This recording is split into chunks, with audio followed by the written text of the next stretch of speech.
3 দিনের সফরে ঢাকায় এসে প্রথম দিনে গণমাধ্যম ও মানবাধিকার কর্মী এবং জলবায়ু বিশেষজ্ঞদের সঙ্গে বৈঠক করেছেন যুক্তরাষ্ট্রের দক্ষিণ ও মধ্য এশিয়া বিষয়ক সহকারী পররাষ্ট্রমন্ত্রী ডোনাল্ড লু।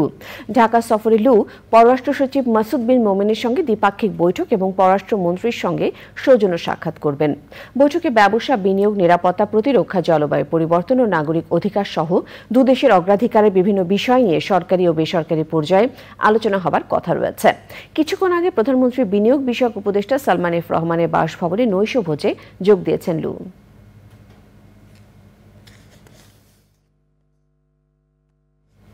ইনজুরি আক্রান্ত পেসার তাসকিন আহমেদকে সহ অধিনায়ক করে 2024 টি-20 বিশ্বকাপের দল ঘোষণা করেছে বাংলাদেশ ক্রিকেট বোর্ড বিসিবি। নির্বাচকদের আস্থার প্রতিদান দিতে না পারায় বাদ পড়েছেন আরও এক পেসার সাইফুদ্দিন।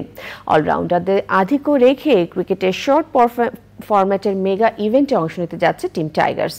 ধাপে ধাপে এগুনোর প্রত্যাশা থাকলেও বিশ্বকাপে শ্রীলঙ্কার বিপক্ষে বাংলাদেশের প্রথম ম্যাচকে গুরুত্বপূর্ণ বলে মানছেন প্রধান নির্বাচক গাজী আশরাফ হোসেন লিপু। আদিল আহমেদ শানের রিপোর্ট। মোহাম্মদ নাজমুল হোসেন শান্ত দলনায়ক, তাসকিন আহমেদ ভাইস ক্যাপ্টেন। নানা নাটকীয়তা শেষে বাংলাদেশ ক্রিকেট দলের 2024 টি-20 বিশ্বকাপের জন্য 15 সদস্যের দল ঘোষণা করল বিসিবি। স্বাগতিক যুক্তরাষ্ট্রের বিপক্ষে 3 ম্যাচের সিরিজ এবং বিশ্বকাপের আগে ভারত নেদারল্যান্ডসের সঙ্গে 2 প্রস্তুতি ম্যাচ এবং 8 জুন থেকে বাংলাদেশের শুরু হওয়া মূল বিশ্বকাপের কয়েক ম্যাচ খেলতে না পারার পরও অভিজ্ঞতার বলে পেসার তাসকিনকে অধিনায়ক নাজমুল শান্ত ডেপুটি করে দল ঘোষণা করে গাজী আশরাফ হোসেন লিপুর নির্বাচক প্যানেল। দীর্ঘদিন ধরে জাতীয় দলের হয়ে খেলছে বিভিন্ন ফর্মেটে, তো সেজন্য তাকে হয়তো ডিজার্ভিং ক্যান্ডিডেট মনে করেছে বাংলাদেশ ক্রিকেট বোর্ড, সে কারণেই তাকে এটা নির্বাচন করা হয়েছে। আশা রাখছি যে তিনি হয়তো বিশ্বকাপ চলার কোনো একটা পর্যায়ে সুস্থ হয়ে যাবেন, সেই আলোকেই তাকে দলভুক্ত করা হয়েছে। এবং আপনারা হয়তো অনেকেই ওয়াকিবহাল আছেন এবারের সিলেকশন এবং রিপ্লেসমেন্ট পলিসি আইসিসি যেটা, সেখানে আপনি একজন ইনজোর্ড খেলোয়াড়কেও ক্যারি করতে পারবেন, যাকে আপনি পরবর্তী পর্যায়ে যদি তার আকাঙ্ক্ষিত রিকভারি না হয় তখনও আপনি তাকে বদলাতে পারবেন। জিম্বাবুয়ে সিরিজে দুর্দান্ত পারফর্ম করেও বাদ পড়েছেন পেসার সাইফুদ্দিন, তার পরিবর্তে এসেছেন তানজিম সাকিব। সাইফুদ্দিনকে রেখেছিলাম তাকে অবজার্ভ করে যে দলের আস্থার যে জায়গাটা ঠিক সে আকাঙ্ক্ষিত জায়গায় কিছুটা এগিয়ে ছিল তানজিম সাকিব, সে আলোকেই Saifuddin couldn't make it, but he was very close by. Leg spinner হিসেবে দলে থাকছেন রিশাদ। সৌম্য মাহমুদুল্লাহর অলরাউন্ড পারফরমেন্সের সুবিধাও কাজে লাগাতে চায় টিম ম্যানেজমেন্ট। সব মিলিয়ে দল নির্বাচনে যুক্তরাষ্ট্রের কন্ডিশন ছাড়াও ওয়েস্ট ইন্ডিজের আবহাওয়ার কথা বিবেচনায় রেখে অলরাউন্ডারদের প্রতি বাড়তি ঝোঁক নির্বাচকদের। আর ডালাসে মূল বিশ্বকাপে ডি গ্রুপে শ্রীলঙ্কার বিপক্ষে প্রথম ম্যাচ জয় দিয়ে শুরু করতে চায় বাংলাদেশ। প্রতিটা ম্যাচ আমরা জেতার জন্য চেষ্টা করব, বাট বাস্তবতার নিরিখে আমি মনে করি প্রথম ম্যাচটা ইজ মোমেন্টাম পাওয়ার জন্য ভেরি ভেরি ইম্পর্টেন্ট। প্রথম রাউন্ডটাকে পার হয়ে দ্বিতীয় রাউন্ডে যেন আমরা খেলতে পারি। দ্বিতীয় রাউন্ডে খেললে ডেফিনেটলি সেখানে আমরা আবার একটা প্রচেষ্টা থাকবে, তারপরের ধাপে যাওয়ার একটা প্রত্যাশা থাকবে। বিশ্বকাপের এই দলে রিজার্ভ হিসেবে থাকা হাসান মাহমুদ ও আফিফকে সাথে নিয়েই স্বাগতিক যুক্তরাষ্ট্রের বিপক্ষে 3 ম্যাচ সিরিজের টি-20 খেলতে 15 মে রাতে যুক্তরাষ্ট্র রওনা দিবে টিম বাংলাদেশ। আদিল আহমেদ শান, চ্যানেল আই, ঢাকা। সব পক্ষের সচেতনতা ও কার্যকর উদ্যোগে চামড়া খাত এগিয়ে যাওয়ার মধ্য দিয়ে অর্থনৈতিক সমৃদ্ধি আসবে বলেছেন বিশিষ্টজনেরা। রাজধানীতে বৃহস্পতিবার national high level dialogue for greening the tannery and leather sector in Bangladesh বিষয় সংলাপকে ঘিরে চ্যানেল আই কার্যালয়ে সংবাদ সম্মেলনে বক্তারা টেকসই চামড়া খাত বিনির্মাণে পরিবেশ বান্ধব প্রযুক্তির বাধ্যবাধকতার গুরুত্ব তুলে ধরেন। আলিমান রাজি রিপোর্ট। দেশের আর্থসামাজিক বাস্তবতায় বিপুল সম্ভাবনাময় খাত হলেও অব্যবস্থাপনা ও অপরিণামদর্শী কর্মকাণ্ডে অন্যতম সংকটজনক খাত চামড়া শিল্প। অনিয়ন্ত্রিত বর্জ্য দূষণ ও সনাতনী পদ্ধতির কারণে পরিবেশ যেমন ধ্বংস হচ্ছে, তেমনি লাগামহীনভাবে ছড়াচ্ছে রোগ জীবাণু।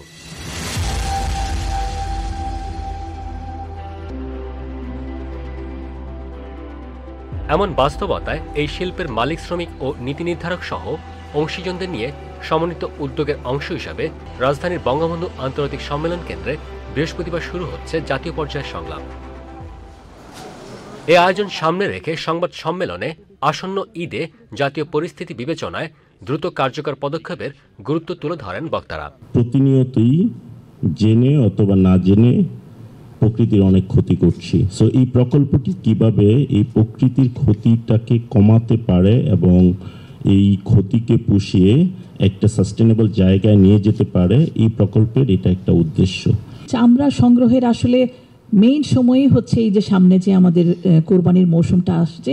চামড়া শিল্পনগরীর কেন্দ্রীয় বর্জ্য শোধনাগার, যেটা সিইটিপি বলি আমরা, সেটা 25,000 থেকে 30,000 ঘনমিটার পর্যন্ত তরল বর্জ্য আসলে শোধন করার ক্ষমতা আছে।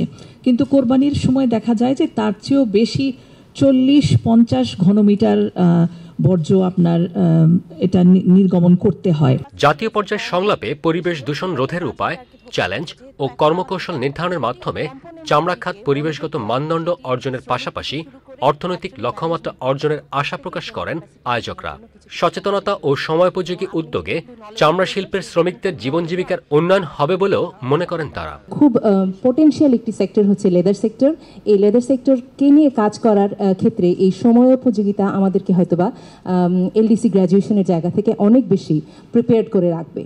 এই প্রজেক্টের মধ্যেই যে কমিটমেন্টগুলো রয়েছে তার মধ্যে একটি বড় কমিটমেন্ট হলো এলডব্লিউজি সার্টিফিকেশনের জায়গা থেকে আমরা যাতে অন্তত 5 থেকে 10টি ফ্যাক্টরিকে আমরা উপযুক্ত ক্যাপাসিটি দিয়ে এই প্রজেক্টের মধ্যে তৈরি করে নিতে পারি। ট্যানারির শিল্পে যেই দুরবস্থার একটি বড় কারণ হচ্ছে এই যে বর্জ্য এবং এই পরিবেশ দূষণ।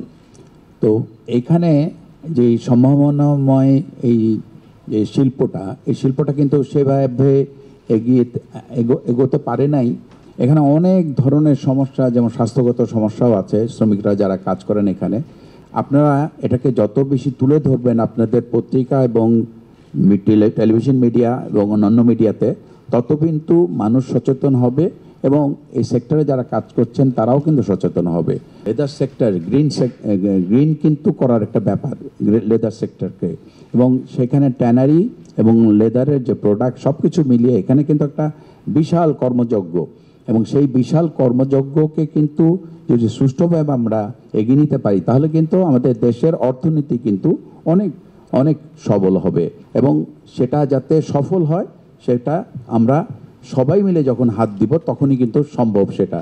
ইউরোপীয় ইউনিয়নের অর্থায়ন ও সলিডার সুইসের তত্ত্বাবধানে আয়োজনের সহযোগী ওশি ফাউন্ডেশন এবং প্রকৃতি ও জীবন ফাউন্ডেশন। আলিমাল রাজি, চ্যানেল আই, ঢাকা। সময় হলো বিরতি নেবার। বিরতির পর আরো সংবাদের সাথে জানিয়ে ফিরব। ভারতে মুম্বাইয়ে ধূলিঝড়ে ভেঙে পড়া বিলবোর্ডের চাপায় কমপক্ষে 14 জন নিহত, আহত 70 জন। বিলবোর্ড স্থাপনকারী প্রতিষ্ঠানের বিরুদ্ধে মামলা। আমিন জুয়েলার্স আন্তর্জাতিক সংবাদ।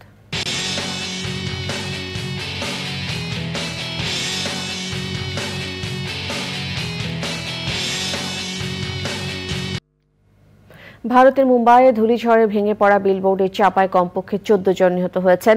সোমবার রাতের এই ঘটনায় আহত হয়েছেন অন্তত 70 জন। ভারতীয় বিভিন্ন গণমাধ্যম জানিয়েছে একটি পেট্রোল পাম্পের উল্টো দিকে থাকা 100 ফুট দীর্ঘ বিলবোর্ডটি ধূলিঝড়ে হঠাৎ ভেঙে পড়ে। এতে পাম্পে থাকা কয়েকটি গাড়ি চাপা পড়ে। পুলিশ বলছে ন্যাশনাল ডিজাস্টার রেসপন্স টিম ঘটনাস্থলে কাজ করছে।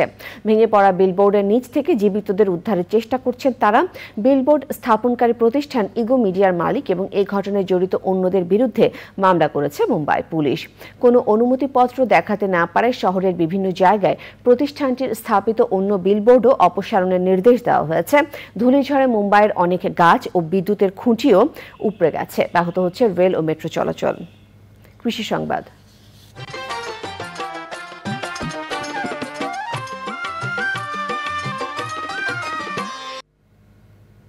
নোয়াখালীতে প্রথমবার রঙিন ফুলকপি চাষ করে সাফল্য পেয়েছেন কৃষক।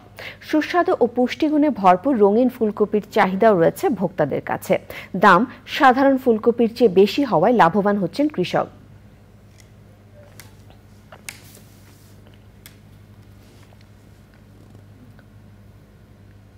প্রকৃতি সংবাদ।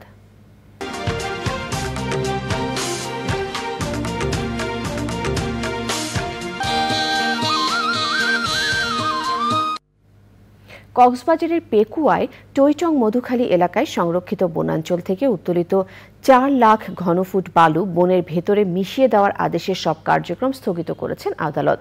বনের বাস্তুতন্ত্র ও জীববৈচিত্র্য রক্ষায় পূর্বের আদেশ বহাল করার দাবি জানিয়েছেন পরিবেশবাদীরা।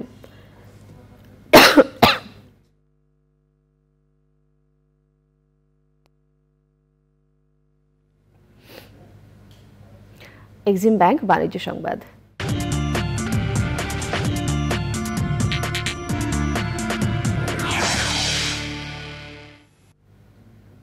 দেশের অন্যতম মোবাইল ফিনান্সিয়াল সার্ভিস নগদ প্রতি বছরের মতো এবারও ডাক বিভাগের সঙ্গে রাজস্ব ভাগাভাগি করেছে। 2023 সালের আয় থেকে ডাক বিভাগকে 5,51,37,558 টাকার রাজস্ব বুঝিয়ে দিয়েছে নগদ। মন্ত্রণালয় সভাকক্ষে নগদ লিমিটেডের প্রতিষ্ঠাতা ও প্রধান নির্বাহী তানভীর এ মিশুকের কাছ থেকে চেক গ্রহণ করেন ডাক অধিদপ্তরের মহাপরিচালক তরুণ কান্তি শিকদার। এই সময় তথ্য ও যোগাযোগ প্রযুক্তি প্রতিমন্ত্রী জুনায়েদ আহমেদ পরক এবং নগদ লিমিটেডের নির্বাহী পরিচালক মোহাম্মদ শাফায়েত আলম সহ 2 প্রতিষ্ঠানের ঊর্ধ্বতন কর্মকর্তারা উপস্থিত ছিলেন।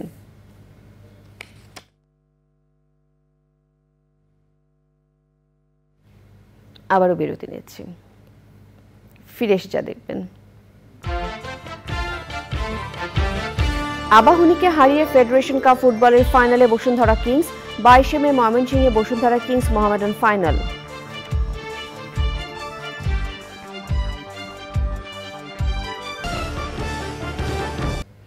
স্বাধীনতা কাপ ও বিপিএল ফুটবলে চ্যাম্পিয়ন হবার পর এবার ফেডারেশন কাপ ফুটবলের শিরোপা জিতে ট্রেবল জয়ের সুবাস পাচ্ছে বসুন্ধরা কিংস।